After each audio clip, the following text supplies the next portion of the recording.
नमस्कार दोस्तों, स्वागत है आप सभी का हमारे YouTube चैनल तत्काल एजुकेशन पे। दोस्तों उम्मीद करते हैं आप सभी बहुत अच्छे होंगे, आपकी तैयारी भी काफ़ी ज़बरदस्त तरीके से चल रही होगी। दोस्तों आज हम आप लोगों के लिए रीजनिंग के 15 अति महत्वपूर्ण प्रश्न के बारे में इस वीडियो में बताएंगे, जो कि SSC, railway, group D, NTPC या किसी स्टेट एग्जाम की तैयारी कर रहे हैं। इस टाइप के प्रश्न हमेशा परीक्षाओं में पूछे जाएंगे। दोस्तों ये पार्ट नंबर कौन से 376 है, पार्ट नंबर 375 नहीं देखें तो आप वीडियो सेक्शन में जाके देख सकते हैं। चलो तो पहला प्रश्न देख लेते हैं। दोस्तों पहला प्रश्न है, इसमें देखिए नीचे दिए गए विकल्पों में से संबंधित संख्या को चुनिए। देखिए नीचे यहाँ पर आपको एक संबंधित संख्या दिया है, यानी दो जो है ना यहाँ पर आपको 9 से संबंधित है। ठीक उसी प्रकार से बताना है कि यहाँ पर 8 जो है ना इस प्रश्नार्थ के चिन्ह पर इन चार ऑप्शन में से किससे संबंधित होगा। देखिए तो यहाँ पर सबसे पहले ध्यान से देखते हैं कि प्रश्न क्या बोल रहा है। देखिए दो से क्या हो रहा है, 9 हो रहा है। अगर 2 में 7 को जोड़ देंगे कितना आ गया, 9 आ गया। उसी प्रकार से अगर यहाँ पर भी क्या करते हैं, 8 दिख रहा है, 8 में भी क्या करेंगे, 7 को जोड़ देंगे तो 8 7 कितना गया, 15 गया। लेकिन देखिए किसी ऑप्शन में 15 दिया है, नहीं दिया है, यानी इसका मतलब कि इस तरह से प्रश्न सोल्व नहीं किया जा सकता है। ठीक है, देखिए इसमें थोड़ा सा लॉजिक लगाते हैं। लॉजिक इसमें कैसे लगाएंगे, यहाँ पर ध्यान से देखिए, ये क्या दिख रहा है, 2 दिख रहा है। ठीक है ना, 2 का क्या करते हैं, क्यू करते हैं। जब 2 का क्यू करेंगे तो 2 दूनी के 4, 4 दूनी के 8, और 8 में क्या करते हैं, 1 को जोड़ देते हैं, कितना गया, 9 आ गया। उसी प्रकार से अगर मान लीजिए 8 को रखते हैं, ठीक है ना, देखिए यहाँ पर आपको 8 दिख रहा है। ठीक है, 8 का क्यू करेंगे और यहाँ पर भी क्या करेंगे, 1 को जोड़ लेंगे। जब 8 का क्यू करेंगे तो 8 8 64, कितना गया, 8 8 64 आ गया। और 64 में भी 8 से गुना करेंगे, कितना गया, 512 आ जाएगा। ठीक है, 512 गया, यहाँ पर 512 ना, एक ये दिख रहा है 512 गया। और 512 में क्या करते हैं ना, 1 को जोड़ देंगे। जब 1 को जोड़ देंगे तो कितना गया, ये 513 आ जाएगा। ठीक है, 513 आ गया, यानी इस प्रश्नार्थक चिन्ह पर कौन सी संख्या भर जाएगा, तो 513 हो जाएगा। तो 513 को देखते हैं, 513 है ना, यहाँ पर क्या दिख रहा है, 513 को देखते हैं किस ऑप्शन में दिख रहा है। ठीक है, ऑप्शन नंबर किस में दिख रहा है, तो सी में दिख रहा है। ऑप्शन नंबर सी आपका सही हो जाएगा। दोस्तों मैं उम्मीद करता हूँ इस प्रश्न को भी आप अच्छी तरह से समझ पाओगे। नेक्स्ट प्रश्न देख लेते हैं। दोस्तों दूसरा प्रश्न है, इसमें देखिए नीचे दी गई श्रृंखला श्रेणी में प्रश्नवाचक चिन्ह के स्थान पर कौन सी संख्या आएगी। देखिए नीचे यहाँ पर आपको एक श्रृंखला दी है, इन श्रृंखला में बताना है कि इस प्रश्नवाचक के चिन्ह पर इन चार ऑप्शन में से कौन सी संख्या यहाँ पर भरा जाएगा। देखिए तो यहाँ पर सबसे पहले ध्यान से देखते हैं कि श्रृंखला किस प्रकार से चल रहा है। ठीक है, देखिए यहाँ पर आपको 1023 दिया है, 1023 ले यहाँ पर 1024 हो रहा है, 1024 ले यहाँ पर 27 हो रहा है, 1027 ले 1032 हो रहा है, 1032 ले 139 हो रहा है, 1039 ले आपको अगला संख्या ज्ञात करना है। देखिए इन श्रृंखला को ध्यान से देखने के बाद में हमको क्या दिख रहा है, हमको ये दिख रहा है, देखिए 1023 लेकर हो रहा है, 24 हो रहा है, यानी इसमें +1 कर रहा है। ठीक है, आगे 23 ले 24 लेकर लिख रहा है, 27 लिख रहा है, इसमें भी आपको यहाँ पर आपको कितना जोड़ रहा है, तो यहाँ पर आपको 3 को जोड़ रहा है। ठीक है ना, ये 3 जोड़ रहा है। 27 ले देखिए क्या रहा है, 32 हो रहा है, तो 27 ले 32 तो 3 2 5 हो गया, कितना जोड़ रहा है, इसमें 5 दिख रहा है। 1000 यानी 27 में अगर 5 को जोड़ देंगे तो 1032 आ गया। और 1032 ले क्या लिख रहा है, 1039 लिख रहा है। 1032 में कितना जोड़ेंगे, यहाँ पर 7 को जोड़ देंगे, 1039 देगा। 1039 में कौन सी संख्या को जोड़ेंगे, जो अगला संख्या ज्ञात होगा। देखिए यानी सब विषम संख्या लिख रहा है। देखिए यहाँ पर आपको कितना गया, यानी ये बात संख्या, यहाँ पर 1 3 5 7, तो यहाँ पर 8 थोड़े लिखेंगे, यहाँ पर 9 को जोड़ेंगे। अगर मान लीजिए 1039 में अगर 9 को जोड़ देंगे तो यहाँ पर कितना देगा, यहाँ पर आपको कितना गया, तो 1039 जोड़ने के बाद 48 आ जाएगा, कितना गया, 1048 आ जाएगा, यानी 1048 आ जाएगा। ठीक है ना, 1048 आ गया। तो इस प्रश्नार्थक चिन्ह पर कौन सा संख्या भर जाएगा, 1048। तो 1048 को देखते हैं किस ऑप्शन में दिख रहा है, ऑप्शन नंबर ए में दिख रहा है। ऑप्शन नंबर ए आपका सही हो जाएगा। दोस्तों मैं उम्मीद करता हूँ इस प्रश्न को भी आप अच्छी तरह से समझ पाओगे। नेक्स्ट प्रश्न देख लेते हैं। दोस्तों तीसरे नंबर प्रश्न है, इसमें देखिए नीचे दी गई आकृति में कितने त्रिभुज है। देखिए नीचे यहाँ पर आपको एक आकृति दी है, इन आकृति में बताना है कितने त्रिभुजों की संख्या दिख रही है। देखिए तो यहाँ पर क्या करिएगा, वीडियो को रोककर खुद अपने आप से बनाने की कोशिश करिएगा, और 15 प्रश्न में से आपने कितने प्रश्न सही किए हैं वीडियो को लास्ट में कमेंट में जरूर बताइएगा। और इस चैनल में पहली बार आए तो चैनल को सब्सक्राइब कर बेल आइकन घंटी को प्रेस जरूर कर लीजिए, क्योंकि सबसे पहले इस तरह क्लास आपको मिलता रहे। और कमेंट में जरूर बताइएगा कि 2025 है उसमें रेलवे ग्रुप डी का एग्जाम हो रहा है, उसमें आपको रीजनिंग का जो क्लास है वो आपको केवल किसके लिए, ठीक है, चाहिए, या ऑल के लिए चाहिए, या आपको रेलवे ग्रुप डी के लिए चाहिए। ठीक है, आप कमेंट में जरूर बताइएगा। देखिए इसको सबसे पहले ध्यान से देखते हैं कि जो आकृति है ना, इस आकृति में कितने त्रिभुजों की संख्या दिख रही है। अब देखिए यहाँ पर कितना दिख रहा है, 1 हो गया। ठीक है, ये 2 दिख रहा है। ठीक है, ये 3 हो गया, यहाँ से 4 दिख रहा है, ये 5 दिख रहा है। अभी हमको कितना दिख रहा है, 5 दिख रहा है। 5 के बाद में एक ही बड़ा वाला दिखेगा। ठीक है ना, देखिए 5 एक बड़ा वाला दिखेगा, कितना गया 6 गया, ठीक है ना, 6 गया। 6 के बाद में देखिए और कहीं दिखेगा, हाँ दिख रहा है। 6 के बाद में देखिए अगर इसको ऐसे रखेंगे, 6 के बाद में अगर ऐसे रखेंगे ये 7 दिख रहा है, कितना दिख रहा है 7 दिख रहा है, ठीक है ना। इसको हम 7 को रखते हैं और इसको ऐसे देखेंगे, ठीक है। देखिए इसको फिर इधर देखेंगे 7 है कि इसको रखेंगे, कितना गया ये 8 दिख रहा है, ठीक है 8 दिख रहा है, 8 हो गया। और देखिए 8 हो गया ना, एक पूरा वाला दिखेगा, देखिए ये पूरा वाला दिखेगा, 8 एक पूरा वाला दिखेगा तो कितना गया, सॉरी यहाँ पर, हाँ ये वाला देखिए 8 वाला जो है ना, ये 8 वाला कैसे दिख रहा है, 8 वाला आपको यहाँ से दिखेगा ना, देखिए आपको 8 वाला इधर से दिखेगा, देखिए यहाँ से दिखेगा, ये क्या दिख रहा है 8 वाला दिख रहा है, ठीक है ये 8 दिख रहा है। 8 के बाद में 9 वाला दिखेगा, ठीक है, तो 9 नंबर देखिए कहाँ दिखेगा, ये पूरा दिखेगा, देखिए इसको हम पूरा रख लेंगे, ठीक है ये पूरा को रखेंगे। जब पूरा को रखेंगे तो कितना दिख रहा है, इसमें आपको 9 को दिख गया, कितना दिख रहा है 9 दिख रहा है। अब देखिए और कहीं इसमें दिख रहा है, नहीं दिख रहा है, यानी इस टोटल आकृति में कितने त्रिभुजों की संख्या दिख रही है, तो यहाँ पर आपको 9 को दिख रहा है। तो 9 को देखते हैं किस ऑप्शन में दिख रहा है, ऑप्शन नंबर सी में दिख रहा है, ऑप्शन नंबर सी आपका सही हो जाएगा। दोस्तों मैं उम्मीद करता हूँ इस प्रश्न को भी आप अच्छी तरह से समझ पाओगे। नेक्स्ट प्रश्न देख लेते हैं। दोस्तों 4 नंबर प्रश्न है, इसमें देखिए यदि दर्पण को नीचे दिखाए अनुसार एमएन पर रखा जाए तो दी गई आकृति के सही दर्पण प्रतिबिंब का चयन कीजिए। देखिए यहाँ पर सबसे पहले प्रश्न समझिए सिंबल करे, यहाँ पर बोल रहा है कि एक आकृति दिया है, ठीक है ना। इस आकृति को हम जब इस दर्पण में देखेंगे ये किस प्रकार से दर्पण में दिखेगा आपको इसी को बताना है, ठीक है। देखिए तो सबसे पहले क्या करते हैं, इस दर्पण यानी इस आकृति को हम दर्पण में देखते हैं। देखिए ये आकृति क्या दिया, यहाँ पर दिया है, इसको हम दर्पण में देखते हैं, ठीक है। एमएन पर एक दर्पण रखा गया है, ये दर्पण है, इसको हम देखेंगे। देखिए जब ए को देखेंगे ना इस आकृति में, ए आपको कैसे दिखेगा, ठीक है, ए मान लीजिए आपको इस प्रकार से दिख जाएगा, ठीक है। आर देखेंगे, आर आपको इस प्रकार से दिख जाएगा, और डी देखेंगे, डी आपको इस प्रकार से दिख जाएगा, और 4 देखेंगे तो 4 देखिए इस प्रकार से दिख जाएगा, और 7 देखेंगे तो 7 देखिए आपको इस प्रकार से दिख जाएगा। ये आपको वास्तविक आकृति हो गया, ठीक है ना। इसी आकृति को हम जब दर्पण में देखेंगे तो इस प्रकार से दिखेगा। इस तरह का जो आकृति है ना वो देखते हैं किस ऑप्शन में दिख रहा है, ए आर बी 4, ई नहीं हो रहा है, ठीक है। यहाँ पर देखिए आर उल्टा आ गया, ठीक है ना, ई नहीं हो रहा है, ए आर बी 4 7 यानी ऑप्शन नंबर सी में दिख रहा है, ऑप्शन नंबर सी आपका सही हो जाएगा। दोस्तों मैं उम्मीद करता हूँ इस प्रश्न को भी आप अच्छी तरह से समझ पाओगे। नेक्स्ट प्रश्न देख लेते हैं।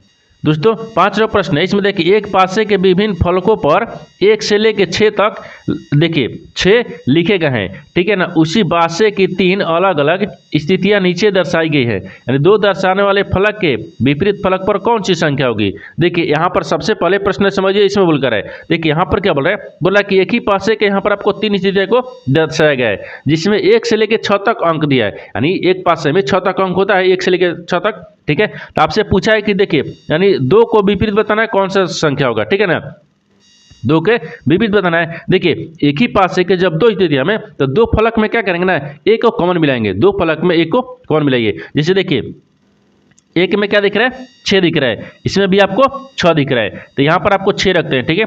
6 का विपरीत क्या दिख रहा है 6 दिख रहा है। अब जहां से आपको कॉमन मिलेगा वहां से घड़ी की दिशा में चलेंगे, 1 फिर आपको 4 आ गया, फिर यहाँ पर 1 आ गया, फिर यहाँ पर आपको 4 आ गया, फिर दूसरा में चलेंगे 3 के बाद में फिर 2 आ गया, तो यहाँ पर 3 के बाद में 2 आ गया, ठीक है। 1 का विपरीत आपको 3 दिख रहा है, 4 का विपरीत आपको 2 दिख रहा है, और देखिए 3 का विपरीत क्या दिख रहा है 1 दिख रहा है, और 2 का विपरीत भी क्या दिख रहा है 4 दिख रहा है। ये जो आपको तीनों है ना ये तीनों आपको आपस में विपरीत दिख रहा है, ठीक है।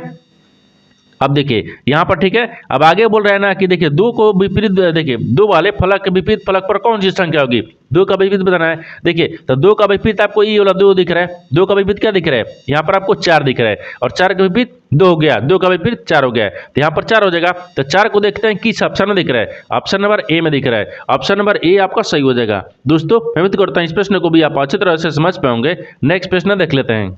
दोस्तों 6 नंबर प्रश्न है, इसमें देखिए नीचे दिए गए विकल्पों में से संबंधित शब्द को चुनिए। देखिए नीचे यहाँ पर आपको एक संबंधित शब्द दिया है, यानी नींद जो है ना ये अनिंद्रा से समझता है, ठीक उसी प्रकार से बताना है कि स्मृति जो है ना इस प्रश्नवाचक के चिन्ह पर इन 4 ऑप्शन में से किसे समझित होगा। देखिए तो यहाँ पर सबसे पहले प्रश्न समझते हैं, इसमें बोलकर है, देखिए नींद का जो बीमारी हो ना वो अनिंद्रा होती है, ठीक है, या कहलाती हैं। जैसे देखिए नींद का बीमारी क्या होता है अनिंद्रा, तो बीमारी लोग रखते हैं, ठीक है, यानी बीमारी, ठीक है ना, बीमारी, ठीक है, कहलाती हैं, ठीक है, कहलाती, ठीक है, कहलाती है। देखिए जिस प्रकार से नींद का बीमारी अनिंद्रा कहलाती हैं, उसी प्रकार से स्मृति की बीमारी जो है ना वो क्या होती है, ठीक है, स्मृति की बीमारी को रखते हैं, ठीक है, बीमारी, ठीक है, कहलाती हैं, कहलाती है, ठीक है। क्या कहलाती है? तो यहाँ पर देखिए यानी अल्जाइमर्स, क्या कहलाती है? अल्जाइमर्स। तो यहाँ पर क्या लिखेंगे? अल्जाइमर्स, यानी अल्जाई, ठीक है ना, अल्जाइमर्स, ठीक है, अल्जाइमर्स। देखिए ये जिस प्रकार से आपको देखिए नींद का बीमारी क्या होती है? अनिद्रा कहलाती है। उसी प्रकार से स्मृति की बीमारी क्या होती है? अल्जाइमर्स होती है। तो अल्जाइमर देखिए किस ऑप्शन में दिख रहा है? तो ऑप्शन नंबर यहाँ पर ए में दिख रहा है। ऑप्शन नंबर ए आपका सही हो जाएगा। दोस्तों मैं उम्मीद करता हूँ इस प्रश्न को भी आप अच्छी तरह से समझ पाओगे। नेक्स्ट प्रश्न देख लेते हैं। दोस्तों 7वां प्रश्न है, इसमें देखिए निम्नलिखित संख्या एवं प्रत्येक श्रृंखला का संदर्भ ले और उसके बाद आने वाले प्रश्न का उत्तर दे। गिनती केवल बाएं से दाएं की जानी चाहिए, ठीक है। देखिए यहाँ पर आपको एक श्रृंखला दिया है। आगे सवाल यहाँ से पूछ रहा है कैसे कितनी संख्या हैं जिनके, देखिए जिनमें से प्रत्येक ठीक पहले एक संख्या और ठीक बाद भी एक संख्या है। देखिए यानी सबसे पहले प्रश्न समझिए इसमें बोलकर है, ठीक है ना। देखिए यहाँ पर क्या बोल रहा है? ये बोल रहा है कि निम्नलिखित संख्या एवं प्रत्येक श्रृंखला का संदर्भ ले, उसके बाद आने वाले प्रश्न का उत्तर भी देना है। बोल रहा है कि गिनती केवल बाएं से दाएं की जानी चाहिए। यानी इसके कहने का मतलब है कि यहाँ पर हम एक श्रृंखला दिए, ठीक है ना। इन श्रृंखला में आपको बताना है कि सवाल देखिए यहाँ से पूछ रहा है ऐसे कितनी संख्या है। तो यहाँ से पूछा है कि ऐसे कितनी संख्या है, ठीक है ना। ये ऐसे कितनी संख्या है जिनमें से प्रत्येक के ठीक पहले एक संख्या है, जिसके पहले भी क्या होना चाहिए? एक संख्या होना चाहिए, ठीक है, एक संख्या है। आगे बोल रहा है कि और ठीक बाद भी एक संख्या है, बाद में भी क्या है? एक संख्या है, ठीक है ना, एक संख्या दिख रहा है। यानी इसका कहने का मतलब है कि इन श्रृंखला में बताना है आपको कि इसमें एक ऐसी कैसे संख्या है, यानी इसमें यानी कि देखिए इसमें संख्या कितनी है जिसके पहले भी संख्या है, जिसके बाद भी संख्या है, ठीक है। तो सबसे पहले देखिए ये संख्या दिख रहा है, ये तो 2 दिख रहा है, इसके बाद भी दिख रहा है, नहीं दिख रहा है, ठीक है। अब देखिए तो यहाँ पर आपको क्या दिख रहा है? 2 दिख रहा है। 2 एक संख्या है जिसके पहले भी संख्या है, जिसके बाद भी संख्या दिख रहा है, ठीक है, 1 दिख रहा है। और कहीं दिख रहा है? नहीं, इसके बाद भी संख्या नहीं दिख रहा है। इस संख्या दिख रहा है? नहीं दिख रहा है, ठीक है। और कहीं दिख रहा है? इसमें भी नहीं दिख रहा है। यानी एक ऐसी संख्या है जिसके पहले भी संख्या है, जिसके बाद भी संख्या है। तो एक को देखिए किस ऑप्शन में दिया है? तो ऑप्शन नंबर ए में दिया है। ऑप्शन नंबर ए आपका सही हो जाएगा। दोस्तों मैं उम्मीद करता हूँ इस प्रश्न को भी आप अच्छी तरह से समझ पाओगे। नेक्स्ट प्रश्न देख लेते हैं। दोस्तों 8वां प्रश्न है, इसमें देखिए उच्च व नारे का चयन करें जो दिए गए वर्गों के बीच संबंध को सर्वोत्तम रूप से दर्शाता है। देखिए नीचे यहाँ पर आपको 3 शब्द दिए है। इन तीनों शब्द को बताना कि आपस में कैसे समझते हैं और इन 4 वेंडग्राम में से कौन सा वेंडग्राम बनेगा। देखिए तो यहाँ पर सबसे पहले ध्यान से देखते हैं कि तीनों शब्दों से कॉमन कौन सा मिल रहा है। देखिए गाय दिया है, कौवा दिया है और पुरुष दिया है। इन तीनों शब्दों में से सबसे कॉमन क्या दिख रहा है? तो मान लीजिए सबसे कॉमन यहाँ पर गाय को रखते हैं, ठीक है ना। ये गाय हो गया, लेकिन गाय क्या कौवा होती है? नहीं। गाय क्या पुरुष होता है? नहीं। ये आपको क्या हो जाएगा? अलग बनेगा, ठीक है ना। एक कौवा आपको अलग बन जाएगा, ठीक है, कौवा का अलग बनेगा। फिर यहाँ पर आपको पुरुष का अलग बन जाएगा, ठीक है, ये पुरुष दिख रहा है। देखिए तीनों आपस में किसी प्रकार से संबंधित नहीं दिख रहे, तो तीनों का वेन डायग्राम अलग अलग बनेगा। यानी इस तरह का वेन डायग्राम देखिए किस ऑप्शन में दिख रहा है? ऑप्शन नंबर डी में दिख रहा है। ऑप्शन नंबर डी आपका सही हो जाएगा। दोस्तों मैं उम्मीद करता हूँ इस प्रश्न को भी आप अच्छी तरह से समझ पाओगे। नेक्स्ट प्रश्न देख लेते हैं। दोस्तों 9वां प्रश्न है, इसमें देखिए P Q R S T यानी यू और भी एक सीधी पंक्ति में उत्तर की ओर मुंह करके बैठे थे, ठीक है ना। टी यू के ठीक बाएं बैठा था, यानी भी पी के बाएं दूसरे स्थान पर बैठा था, यानी यू के दाएं केवल आर बैठा था, यानी पी क्यू और एस के बीच केवल 3 व्यक्ति बैठा था, ठीक है। तो निम्नलिखित में से कौन सा बाएं से तीसरा स्थान पर बैठा था? देखिए यहाँ पर सबसे पहले प्रश्न समझिए इसमें बोलकर है, ठीक है ना। यहाँ पर क्या बोल रहा है? ये बोल रहा है कि देखिए 2 2 4 2 6 1 7, यानी यहाँ पर आपको एक 7 व्यक्ति है जो एक सीधी पंक्ति में उत्तर की तरफ मुंह करके बैठे हुए हैं, ठीक है। तो सबसे पहले क्या करते हैं? उत्तर की तरफ मुंह करके बैठाते हैं। कितने व्यक्ति हैं? 7 व्यक्ति हैं। देखिए 1 हो गया, 2 हो गया, 3 हो गया, 4 हो गया, 5 हो गया, 6 हो गया और 7 व्यक्ति हो गया, ठीक है ना। 7 व्यक्ति को बैठा दिए। आगे बोल रहा है कि देखिए टी यू के ठीक बाएं बैठा था, लेकिन यू है ना, टी है, टी वो यू के बाएं बैठा था, ठीक है ना। तो टी जो है वो यू के बाएं बैठा है, तो यू को यहाँ पर बैठाते हैं। यू के बाएं कौन बैठा है? टी बैठा है, एक तो ठीक है। आगे बोला है कि भी जो है ना वो पी के बाएं से दूसरे स्थान पर बैठा था, लेकिन जो भी है वो पी के बाएं से दूसरे स्थान पर बैठा है। तो मान लीजिए देखिए भी जो है ना भी वो पी के, देखिए पी के बाएं से दूसरे स्थान पर, तो पी के बाएं से दूसरे स्थान पर, तो देखिए पी को यहाँ पर रखेंगे तभी तो बाएं के दूसरे स्थान पर भी बैठ गया, ठीक है, बैठा हुआ है। आगे देखिए आगे बोल रहा है कि यू के दाएं केवल आर बैठा था, लेकिन यू के जो दाहिने है ना वो आर बैठा है, तो यू यहाँ पर दिख रहा है, इसके दाहिने कौन दिखेगा? यहाँ पर केवल आर बैठा है, ठीक है। आगे बोल रहा है कि पी क्यू और एस के बीच में बैठा था, लेकिन जो पी है ना, पी वो क्यू और एस के बीच में बैठा है, तो पी और जो पी है वो क्यू और एस है। तो मान लीजिए यहाँ पर क्या रखते हैं, यहाँ पर क्यू को रखते हैं और यहाँ पर एस को रखते हैं, इन दोनों के बीच में कौन बैठा है, पी बैठा है। ठीक है, आगे बोल रहा है कि निम्नलिखित में से कौन सा, ठीक है, बाएं से तीसरे स्थान पर बैठा था। तब बोल रहा है कि बाएं से तीसरे स्थान पर कौन सा बैठा है, आपको इसी को बताना है। देखिए इधर क्या होता है, ये बाएं होता है, इधर क्या होता है, ये दाहिने होता है। ठीक है ना, तो बाएं से तीसरे स्थान पर, देखिए बाएं से तीसरे स्थान पर कौन सा दिख रहा है, तो बाएं से तीसरे स्थान पर यहाँ पर पी दिख रहा है, तो क्या हो जाएगा, आपको पी हो जाएगा। तो पी को देखते हैं किस ऑप्शन में दिख रहा है, तो ऑप्शन नंबर यहाँ पर आपको डी में दिख रहा है, ऑप्शन नंबर डी आपका सही हो जाएगा। दोस्तों मैं उम्मीद करता हूँ इस प्रश्न को भी आप अच्छी तरह से समझ पाओगे। नेक्स्ट प्रश्न देख लेते हैं।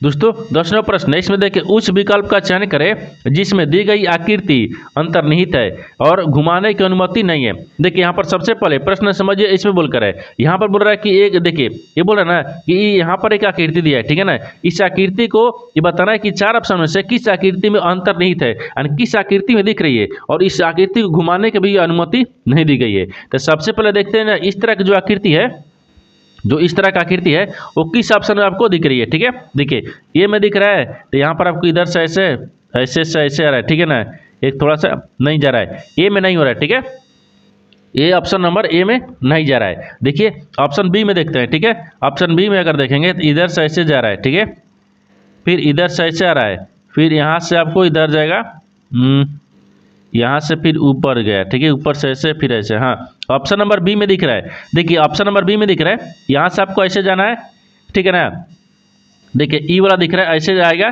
फिर यहाँ से आपको ऐसे दिखेगा, ठीक है, ऐसे दिख रहा है, फिर ऐसे दिख रहा है, फिर ऐसे ऐसे ऐसे चला गया। देखिए इस तरह की जो आकृति है वो इस तरह का आकृति ऑप्शन नंबर बी में दिख रहा है। देखिए ऑप्शन नंबर बी में दिख रही है, यानी ऑप्शन नंबर बी क्या हो जाएगा, आपको ऑप्शन नंबर बी आपका सही दिख रहा है। ठीक है, तो ऑप्शन नंबर बी सही हो जाएगा। दोस्तों मैं उम्मीद करता हूँ इस प्रश्न को भी आप अच्छी तरह से समझ पाओगे। नेक्स्ट प्रश्न देख लेते हैं। दोस्तों 11वां प्रश्न, इसे देखिए, यदि प्लस और माइनस को परस्पर बदल दिया जाए तथा गुना और भागा को परस्पर बदल दिया जाए तो निम्नलिखित समीकरण में प्रश्न चिन्ह के स्थान पर क्या आएगा। देखिए यहाँ पर सबसे पहले प्रश्न समझिए, इसमें बोलकर है, यहाँ पर क्या बोल रहा है कि एक समीकरण दिया है, इन समीकरण बताना है कि इस समीकरण में इन चिन्ह को बदलने के बाद में समीकरण को सही बनाना है। सबसे पहले चिन्ह को बदलते हैं तब समीकरण को सही बनाएंगे, ठीक है ना। देखिए तो यहाँ पर सबसे पहले क्या लिख रहा है कि प्लस और माइनस को परस्पर बदल देता है, यानी प्लस की जगह पर माइनस और माइनस की जगह पर प्लस रखते हैं, ठीक है। आगे बोल दिया है कि तथा गुना और भाग को परस्पर बदल दिया जाए, यानी गुना और भागा, तो गुना की जगह पर भागा रखते हैं और भाग की जगह पर गुना रखेंगे। इस चिन्ह को बदल दिए, अब समीकरण को सोल्व करते हैं। ये क्या दिख रहा है 15, ठीक है ना, 15 भागा 5, फिर गुना 7, फिर प्लस 8 माइनस 9 बराबर प्रश्नार्थक चिन्ह। अब देखिए 5 तिहाई 15, 3 7 21, ठीक है ना, और प्लस 8 माइनस 9 बराबर प्रश्नार्थक चिन्ह, ठीक है। अब देखिए इनको क्या करेंगे, 21 को 8 को जोड़ेंगे तो कितना गया, 29 आ गया, 29 में से 9 को घटाएंगे तो कितना बचेगा, ये 20 आ गया, यानी इस प्रश्नार्थक चिन्ह पर कौन सा संख्या हो गया, 20 हो जाएगा। तो 20 को देखिए किस ऑप्शन में दिख रहा है, ऑप्शन नंबर बी में दिख रहा है, ऑप्शन नंबर बी आपका सही हो जाएगा। दोस्तों मैं उम्मीद करता हूँ इस प्रश्न को भी आप अच्छी तरह से समझ पाओगे। नेक्स्ट प्रश्न देख लेते हैं। दोस्तों 12वां प्रश्न, इसमें देखिए कथनों को पढ़े और दिए गए विकल्पों में से निष्कर्ष को चुने। देखिए नीचे यहाँ पर आपको एक कथन दिया है और निष्कर्ष दिया है, कथन के आधार पर डायग्राम को बनाते हैं, निष्कर्ष के आधार पर प्रश्न को सोल्व करते हैं। देखिए यहाँ पर सबसे पहले कथन को देखते हैं, कथन क्या बोल रहा है, ठीक है ना, उसके आधार पर डायग्राम को बनाते हैं। देखिए कथन बोल रहा है कि सभी पार्क मैदान है, तो मान लीजिए यहाँ पर क्या रखेंगे, पार्क को, सभी जो पार्क है ना वो क्या है, मैदान है, तो सभी पार्क को यहाँ पर मैदान में रखते हैं, ठीक है, ये मैदान दिख रहा है। आगे बोल रहा है कि देखिए यानी कुछ मैदान संग्रहालय है, लेकिन कुछ जो मैदान है वो क्या है, संग्रहालय है, यानी संग्रहालय, ठीक है ना, संग्रहालय, ठीक है, संग्रहालय। आगे बोल रहा है कि कोई संग्रहालय थिएटर नहीं है, जो कोई संग्रहालय है ना वो थिएटर नहीं है, ठीक है। तो यहाँ पर आपको क्या दिख रहा है, थिएटर, थिएटर, ठीक है, थिएटर हो गया, ठीक है। ये तो कथन बोल रहा है, कथन के आधार पर डायग्राम को बना दिया, लेकिन निष्कर्ष क्या बोल रहा है, इसके आधार पर ही प्रश्न को सोल्व करेंगे। देखिए निष्कर्ष क्या बोल रहा है, निष्कर्ष पहला में दिया है कि सभी पार्क सभी जो संग्रहालय है वो पार्क है। देखिए ये आपको क्या दिख रहा है, संग्रहालय दिख रहा है, ये सभी जो संग्रहालय क्या पार्क में दिख रहा है, नहीं दिख रहा है, ये इसका मतलब है गलत बोल रहा है, ठीक है ना, गलत बोल रहा है। दूसरा देखिए, दूसरा बोल रहा है कि कोई मैदान थिएटर नहीं है, तो यहाँ पर देखिए कोई जो मैदान है ना वो थिएटर नहीं है, यहाँ पर आपको कोई मैदान थिएटर नहीं है, ये भी आपको गलत बोल रहा है, यानी न तो 1 होगा न तो 2 होगा। तो कौन सा ऑप्शन में दिख रहा है? तो ऑप्शन नंबर ए में दिख रहा है, न तो निष्कर्ष 1 और न ही 2 अनुसरण करता है। ऑप्शन नंबर आपको यहाँ पर ये सही हो जाएगा। दोस्तों मैं उम्मीद करता हूँ इस प्रश्न को भी आप अच्छी तरह से समझ पाओगे। नेक्स्ट प्रश्न देख लेते हैं। दोस्तों 13वां प्रश्न, इसमें देखिए के एस का पति है, यानी बी टी की बहन है, यानी की ई की पुत्री है, और टी ई के भाई है, और एस बी की माता है। तो टी का के से क्या संबंध है आपको इसी को बताना है, ठीक है। देखिए यहाँ पर सबसे पहले प्रश्न समझिए, इसमें बोलकर है, देखिए यहाँ पर क्या बोल रहा है, के एस का पति है। देखिए मान लीजिए यहाँ पर क्या रखते हैं, के को रखते हैं, ठीक है ना। के जो है ना वो एस का पति है, तो एस का पति कौन हो गया? के हो गया, ठीक है, ये पति दिख रहा है। आगे देखिए, आगे बोल रहा है कि बी टी की बहन है, लेकिन बी जो है ना, बी वो टी की बहन है। तो मान लीजिए यहाँ पर क्या दिख रहा है, बी दिख रहा है, ठीक है ना। बी वो क्या है? टी की बहन है। तो टी की बहन कौन दिख रही है? बी दिख रही है, ठीक है। यानी टी की बहन कौन है? बी है, ठीक है, ये बहन हो गया, ठीक है ना, बहन हो गया। आगे देखिए, आगे इसमें क्या बोल रहा है, क्यू ई की पुत्री है, लेकिन की जो है ना ई, सॉरी यहाँ पर यू है, तो क्या दिख रहा है? क्यू जो, हाँ क्यू, क्यू और ई की पुत्री है। तो मान लीजिए यहाँ पर ई को रखते हैं, ठीक है। ई का पुत्री कौन हो गया? तो क्यू हो गया, ठीक है, ये क्यू दिख रहा है, ये पुत्री हो गया, ठीक है ना, ये पुत्री हो गया। आगे बोल रहा है कि देखिए टी जो है ई का भाई है, जो टी है ना, टी वो ई का भाई है। तो ई का भाई कौन दिख रहा है? टी दिख रहा है, ये भाई हो गया, ठीक है ना, ये भाई हो गया, ठीक है। आगे बोल रहा है कि एस बी की माता है, लेकिन एस जो है ना, एस वो बी की माता है। तो बी की माता कौन हो गया? एस हो गया, ठीक है, ये माता हो गया, यहाँ तक ठीक है ना, माता हो गया, ठीक है। आगे बोल रहा है कि टी का के से क्या संबंध है? देखिए यानी के जो है ना, के वो टी को क्या बोलेगा? देखिए यहाँ पर आपको क्या दिख रहा है कि के जो है ना वो टी को क्या बोलेगा? देखिए यहाँ पर ई, यहाँ से ध्यान से देखिए, ई का भाई कौन हो गया? टी हो गया, और टी का बहन कौन हो गई? बी हो गई, और बी का माता कौन हो गया? एस हो गया, और एस का पति कौन हो गया? के हो गया। देखिए तो इसका ये क्या हो गया? इन तीनों आपस में क्या हो गया? भाई बहन हो गया, क्योंकि ये तीनों आपस में क्या दिख रहे हैं? भाई बहन दिख रहे हैं। और इसकी बी की माता जब है तो सबका माता होगा ना, ई और टी दोनों का, और बी तीनों का माता कौन हो गया? बी, एस हो गया, और एस का पति कौन है? के है, ठीक है। एस का पति कौन है? के है। जब ई माता लगी तो माता के यहाँ पर पति कौन हो गया? पिता हो जाएंगे, क्या हो गया? पिता हो जाएगा, ठीक है। तो यहाँ पर क्या हो गया? पिता। तो यहाँ पर पिता हो गया, तो के जो है ना, के टी को क्या बोलेगा? क्योंकि ये बेटा है तो यहाँ पर पुत्र बोलेगा, ठीक है ना, ये पुत्र हो जाएगा, ठीक है, पुत्र हो जाएगा। यानी के जो है ना, यानी टी का के से क्या संबंध है? पुत्र से संबंध है। किसे? पुत्र हो जाएगा, के हो जाएगा पुत्र ले। देखिए जैसे यहाँ पर टी जो है ना वो के का, ठीक है, के का यहाँ पर पुत्र है, ठीक है, पुत्र हैं, ठीक है, पुत्र हैं। तो पुत्र को देखते हैं किस ऑप्शन में दिख रहा है? तो ऑप्शन नंबर यहाँ पर आपको ए में दिख रहा है, ऑप्शन नंबर ए आपका सही हो जाएगा। दोस्तों मैं उम्मीद करता हूँ इस प्रश्न को भी आप अच्छी तरह से समझ पाओगे। नेक्स्ट प्रश्न देख लेते हैं। दोस्तों 14वां प्रश्न है, इसमें देखिए एक वस्तु के अंकित मूल्य पर 20% की छूट देने के बाद उसे 500 रुपये में बेचा जाता है, तो इसका अंकित मूल्य ज्ञात कीजिए। देखिए यहाँ पर सबसे पहले प्रश्न समझिए, इसमें बोलकर है, ये बोल रहा है कि एक वस्तु है, ठीक है, वो वस्तु के अंकित मूल्य पर 20% छूट देने के बाद जो एक अंकित मूल्य है उसको छूट देता है 20%, ठीक है। उसके बाद ही वो 500 में हम बेच देते हैं। ताकि बेचने के बाद में बोल रहा है कि अंकित मूल्य कितना था उसका, ठीक है ना। देखिए तो अंकित मूल्य कितना था? तो मान लेते हैं कि अंकित मूल्य 100 रुपया है। अंकित मूल्य कितना है? 100 रुपया है। छूट कितना दिखा रहा है? तो 20% दिखा रहा है। और बेच भी कितना रहा हमें, यानी विक्रय मूल्य कितना दिखा रहा है? 500 दिखा रहा है। तो अंकित मूल्य और विक्रय मूल्य दोनों निकालते हैं। जैसे देखिए यहाँ पर क्या रखता है? अंकित, ठीक है ना, अंकित ये मूल्य हो गया, ठीक है, अंकित मूल्य। और यहाँ पर क्या रखते हैं? विक्रय मूल्य रखते हैं, ठीक है। देखिए विक्रय, ठीक है ना, विक्रय, ठीक है, ये मूल्य हो गया, ठीक है, विक्रय मूल्य। देखिए तो अंकित मूल्य कितना गया? 100 रुपया है। अंकित मूल्य माने है 100 रुपया। विक्रय मूल्य कितना था? 500 था, ठीक है, 500 है। अब आपके आगे देखिए, अब यहाँ पर आ गया, ठीक है। अब देखिए तो अंकित मूल्य 20 है, तो यहाँ पर कितना करेंगे? छूट दिया है, तो छूट कितना दिया अंकित मूल्य पर? 20%, तो कितना आ गया? 80, ठीक है, 80 आ गया। अब 80 में विक्रय मूल्य कितना बेचा? 500 में बेचा, ठीक है ना, 500 में बेचा। अब एक पर कितना गया? यानी एक पर गया कितना? तो 500, ठीक है, 500 बटा में 80 आ गया। अगर हम 100 पर निकालेंगे, ठीक है ना, ये 100% पर निकालेंगे। जब 100% पर निकालेंगे देखिए इधर क्या देगा 500 आ गया है, ठीक है, गुना कितना देगा 100 आ गया है, और बटा में कितना रहेगा 80 रहेगा। अगर इसको 1 0 से 1 0 काट देंगे, ठीक है, ये 4 मर्त में काट देते हैं। अब इसको क्या करते हैं 25 मर्त में काटते हैं, ठीक है, आधा आधा करते हैं। अब देखिए 25 चौके 100 हो गया, ये 25 चौके 100 हो गया, ये भी कट गया, ये भी कट गया। 25 में गुना करेंगे तो कितना देगा 625 आ गया, कितना गया 625 आ गया। तो आपसे वही बोल रहा है कि देखिए इसका अंकित मूल्य कितना ज्ञात कीजिए। अंकित मूल्य आपको 625 रुपया था, तब आपको 20% लाभ दिया, यानी हानि छूट दे दिया, तो 500 में बेच दिया, यानी कितना गया अंकित मूल्य यहाँ पर 625 रुपया। 625 को देखते हैं किस ऑप्शन में दिख रहा है। ऑप्शन नंबर यहाँ पर आपको 625 ऑप्शन नंबर सी में दिख रहा है। ऑप्शन नंबर सी आपका सही हो जाएगा। दोस्तों मैं उम्मीद करता हूँ इस प्रश्न को भी आप अच्छी तरह से समझ पाओगे। नेक्स्ट प्रश्न देख लेते हैं। दोस्तों 15 प्रश्न है, इसमें देखिए एक त्रिभुज की भुजा 17 सेंटीमीटर है और इसका भुजा से त्रिभुज की ऊंचाई 10 सेंटीमीटर है, तो भुजा का क्षेत्रफल ज्ञात कीजिए। देखिए यहाँ पर सबसे पहले प्रश्न समझिए, इसमें बोल कर है, देखिए यहाँ पर क्या बोल रहा है कि एक त्रिभुज दिया है। देखिए एक त्रिभुज में जो भुजा कितना दिया 17 सेंटीमीटर, ठीक है, ऊंचाई दिया है 10 सेंटीमीटर। तो देखिए त्रिभुज का क्षेत्रफल ज्ञात करना है, तो त्रिभुज का क्षेत्रफल ज्ञात करने के लिए एक फॉर्मूला होता है त्रिभुज का क्षेत्रफल, ठीक है ना। जैसे यहाँ पर देखिए ये लिखते हैं, ये क्या होगा त्रिभुज, ठीक है, यहाँ पर आपको त्रिभुज का क्षेत्रफल, ठीक है, ये त्रिभुज का क्षेत्रफल। तो त्रिभुज का क्षेत्रफल कितना होता है 1/2 गुने आधार होता है, ठीक है, ये आधार, ठीक है ना, आधार गुने कितना होता है ऊंचाई होता है, ठीक है, ये ऊंचाई दिख रहा है। देखिए 1/2 तो यहाँ पर रख लेंगे, और आधार कितना दिया तो 17 सेंटीमीटर, ठीक है, ऊंचाई कितना दिया 10 सेंटीमीटर। अगर इसको भाग करेंगे तो 5 दूनी का 10 5, तो 17 5 से कितना गया 85 सेंटीमीटर, ठीक है ना, ये 85 सेंटीमीटर स्क्वायर आ गया, ठीक है। तो आपसे वही बोल रहा है कि त्रिभुज का क्षेत्रफल कितना हो गया, तो क्षेत्रफल आपको 85 सेंटीमीटर हो गया।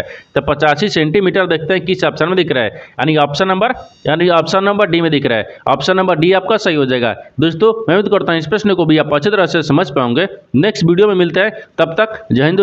दोस्तों इस चैनल पर पहली बार आए तो चैनल को सब्सक्राइब कर बेल आइकन घंटी को प्रेस जरूर कर लीजिए, क्योंकि सबसे पहले इस तरह क्लास आपको मिलता रहे। और इन सारे प्रश्न का PDF आपको टेलीग्राम पर मिल जाएगा, जो कि इस वीडियो का डिस्क्रिप्शन में लिंक दिया गया है।